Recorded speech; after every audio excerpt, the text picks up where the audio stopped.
today, sometime after you listen to this episode.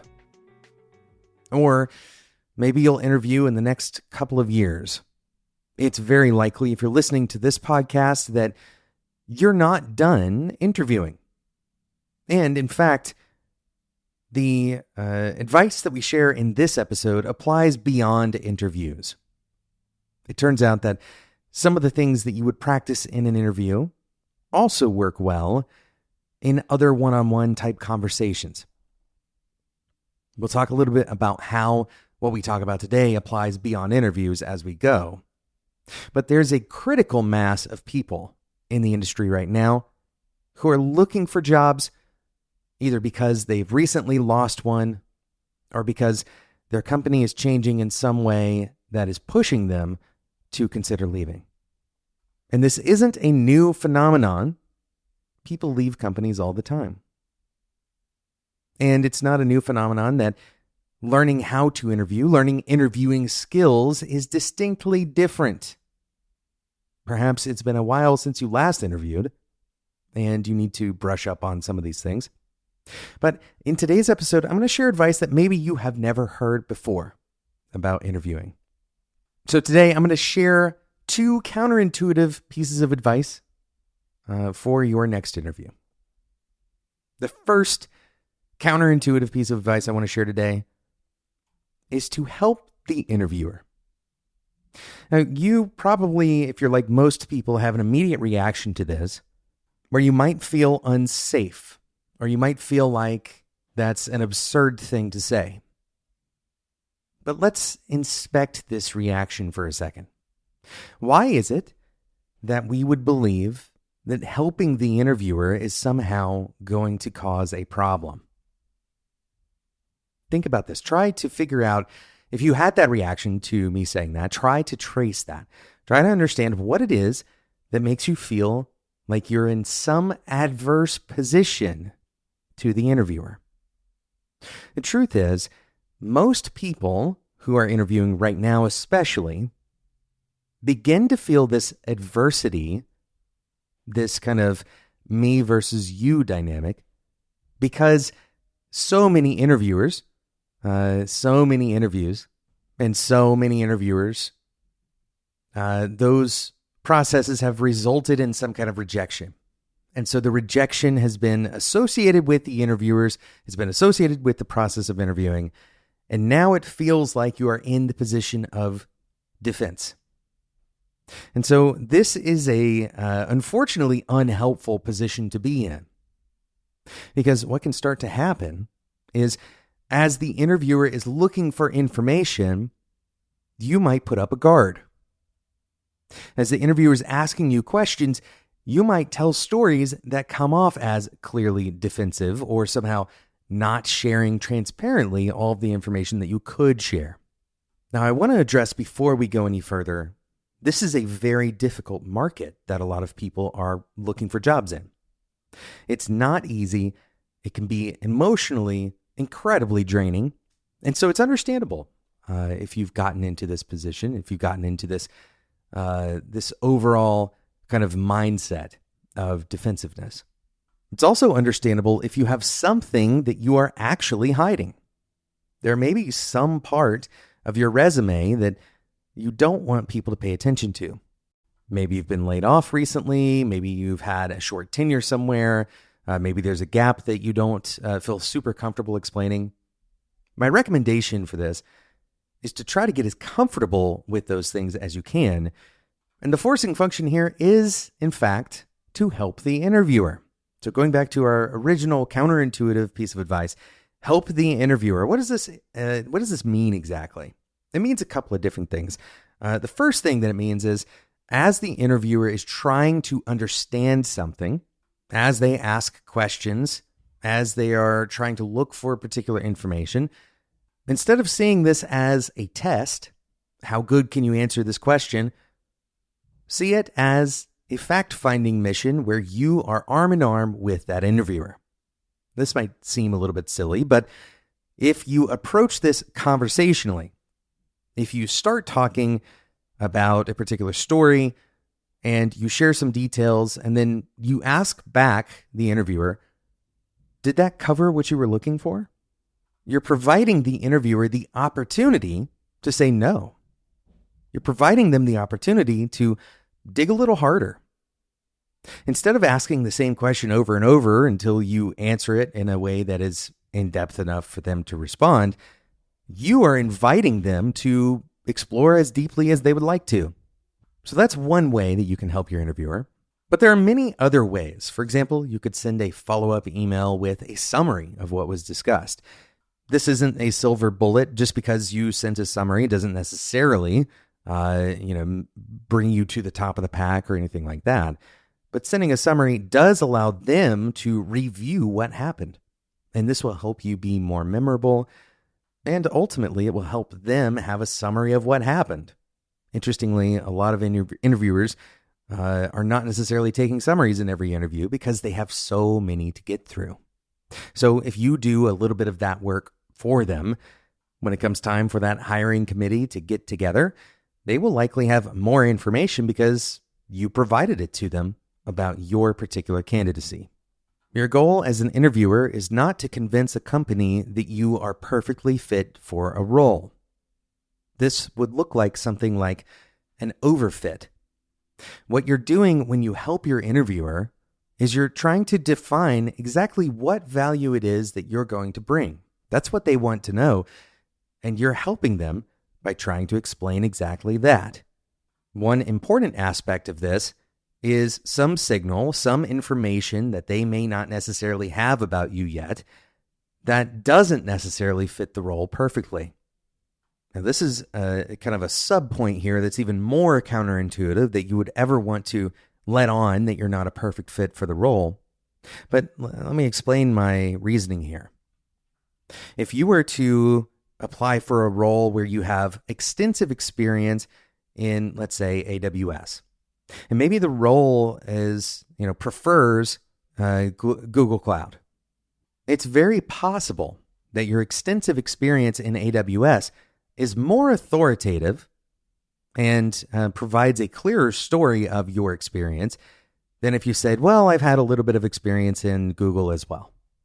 Now, aside from blatantly lying, which of course I would never recommend you do in an interview, even if you were to kind of try to check the box, if you say, okay, well, because they want Google Cloud experience, I'm going to say that I've had a little bit of experience in it because I did one, pet project using Google Cloud. It would be more effective for you to explain where you don't have experience so that you know and they know what your growth opportunities actually are. The important thing here is that you are actually differentiated from the very large number of interviews where everyone in that stack is trying to fit exactly what the job description says. The interviewers are very often going to see through this and they're going to forget those interviews altogether. Versus with you, they may recognize that, well, they're definitely going to have to get up to speed with Google Cloud, but I'm pretty sure that their extensive experience with AWS is going to make a huge impact on us, and maybe even it's a positive because they have some different mental models than what we have internally. You'll notice that the underlying principle here for this first piece of advice is that you should be as honest and confident in your real experience as you can be. Don't try to bridge the gaps. So if you don't have the experience that the interviewer is looking for, or if you had a particular bad experience, you can communicate that clearly, and you can communicate that you have a growth mindset and that you're willing to learn. Every career has some kind of gap going from one job to another. No one comes in completely smoothly. At the very least, you have to onboard to the product knowledge at that new company. So being able to recognize the opportunity in that challenge with your interviewer and to lay out exactly where those gaps are, that kind of clarity is valuable in a candidate and it's helpful to the interviewer. We're going to take a quick sponsor break and then we're going to come back and I'm going to give you the second counterintuitive piece of advice about interviewing.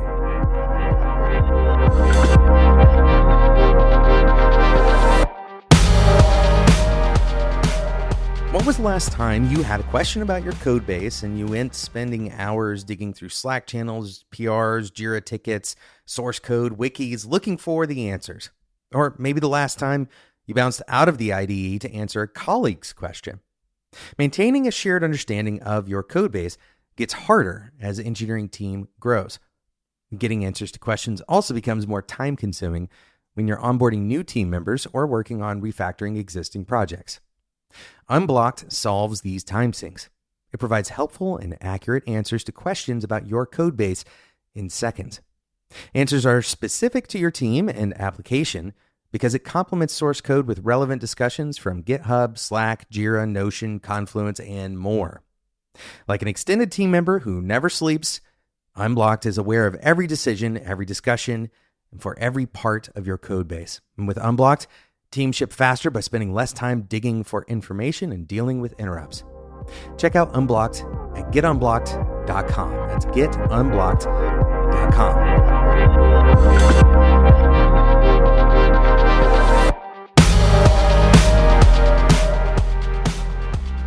The first counterintuitive piece of advice that I have about interviewing, if you have an interview today, if you have one in a week from now, in a year from now, in a decade from now, this will still be true. Help your interviewer.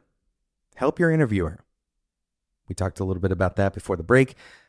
Now, I want to give you the second piece of advice, the second piece of counterintuitive advice about interviewing. And this will actually help you with the first piece of advice. This will help you help your interviewer. This piece of advice is very simple. Try to give the ball back. Try to give the ball back. What does this mean? It means as soon as you can, create a dialogue between you and your interviewer. Now, this is a little bit ironic that you're listening to a podcast, a monologue, where we're not able to do this. But in an interview, try to put on the hat of the interviewer. Most interviewers have been spending a lot of time sitting and listening. Most interviewers have been provided with a list of questions to ask in an interview. And most interviewers are ultimately checking out once the monologue gets past about 20 seconds. Once your answer goes and extends beyond some amount of time, probably somewhere in the 20 to 30 second range. So what this means is that your answers, when you're asked a question in an interview, the typical model is you give me a question and I'll go on a monologue. I'll tell you a 3 or 4 or 5 or 6 minute story. Tell me about yourself, or tell me about a time when you did X, Y, or Z. And these questions very often are looking for specific types of signal. They're looking for, particular values. They're looking, if you have ever done an interview, you know that most interview platforms allow you to rate people on a particular value. And your answer is going to show some variety of those values. But the problem is, the interviewer, once you begin to drone on, they will get bored. Their mind will wander. Now, this isn't a negative, mark on the interviewer. If you've ever been in the interviewer's seat, you know this is true. In remote meetings, this is also true. So we said at the beginning of the episode that this stuff would apply beyond interviewing. This is one example of how it applies.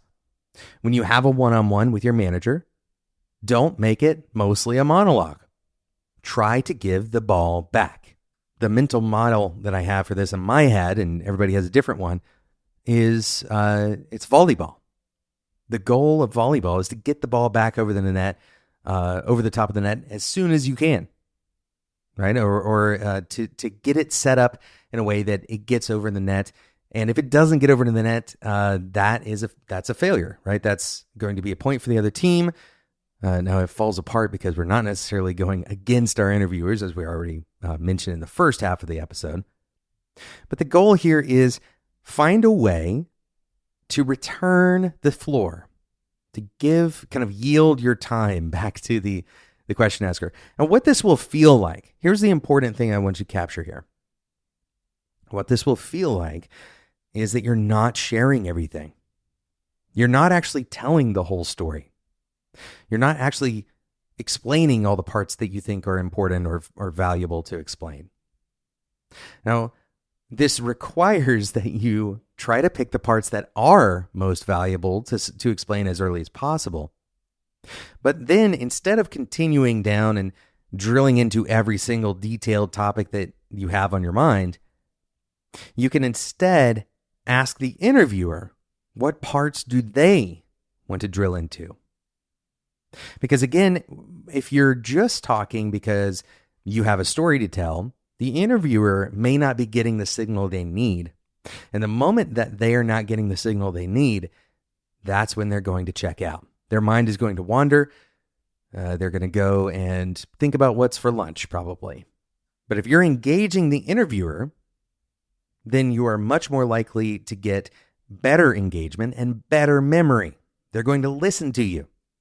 If you speak in shorter sentences, if you speak in in terms that they can volley with you, you can kind of go back and forth about the discussion. You can talk about different parts of the project that you worked on, or you can talk about different strengths that you have. You're giving them the opportunity to explore where they want to explore. Now, I have one caveat to this rule, because the goal is not to play hot potato.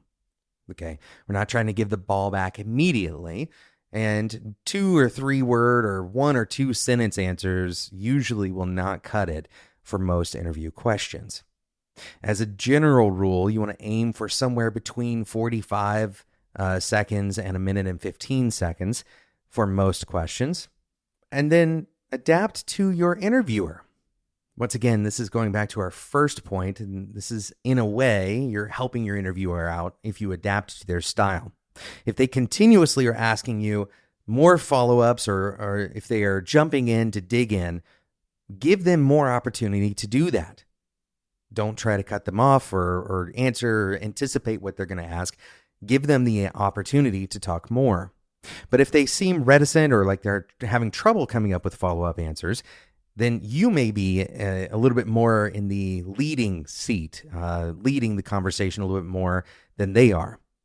If that's the case, then you can lengthen your answers. Maybe what was a 1-minute answer becomes 1 minute and 20 or 1 minute and 30 seconds. Now, I've given you 2 pieces of counterintuitive advice, but I'm going to give you one final piece of advice, and it is intuitive, and perhaps it's useful just to be reminded of this. Practicing your answers to common questions will give you confidence. Practicing your answers. When you're driving in the car, talk to the windshield. Don't worry about what people think. They'll think you're on the speakerphone or something. Talk to the windshield and practice your answers and anticipate the follow-ups. Try to, and this kind of practice is different for everyone. Sometimes it works to write this stuff out. Sometimes it works better for people to verbally process through it. But ultimately, practicing your answers to, the most common interview questions. Things like, tell me a little bit about your experience. Tell me about the role that you're in now. Tell me why you want to work here. These are questions that you can absolutely have good answers to. If you can have a practiced answer, if you know what your answer is and you can have a practiced answer, most of the time those practiced answers will be deliverable in 30 to 45 seconds rather than 1 minute, 1.5 minutes, 2 minutes. Use some discretion when you're trying to define exactly how long a given answer should be. If someone asks you, why do you want to work here? That answer is going to be a little bit shorter than, what is your most recent job? What does that job look like? What are your responsibilities? And then that answer should be a little bit shorter than, tell me about a time when you did X, Y, or Z. Practicing as many of these as you can and getting very good at, knowing exactly what the beats are in the story that you're telling will give you more confidence. Even if you just practice going over the main points, it's going to help you pretty drastically.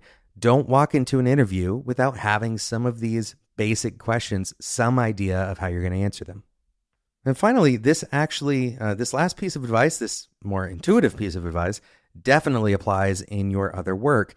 You can anticipate what people are going to ask in a given meeting and practice your answer. You will be amazed at how much goodwill this will buy with your colleagues if you have a crisp and clear answer to the anticipated questions that are coming in a given meeting. Now, you might be thinking, well, that feels fake. It feels wrong. It feels like I'm just putting on a script. And in some ways, you are putting on a script, but it's not fake. It's not fake. What you're doing is you're thinking in advance. You're actually being considerate of your colleagues if you do this kind of work in advance of a meeting. Thanks so much for listening to today's episode of Developer Tea. I hope this advice is helpful to your very next interview. So many of you out there I've seen on all varieties of social media and in Discord. I've seen people looking for jobs and struggling to find them. By no means will my advice necessarily be the turning point in your career, but perhaps this little piece of advice will help you stand out just a little bit more from the crowd and give you a little bit more of an edge and a better statistical probability of landing that next job. Thanks so much for listening. Thank you again to today's sponsor, Unblocked. Unblocked provides helpful and accurate answers developers need to get their jobs done. It tailors answers by augmenting your source code with existing team knowledge from GitHub, Slack, Confluence, and more. Spend less time digging for context and more time building great software. Check it out at getunblocked.com. Thanks so much for listening, and until next time, enjoy your tea.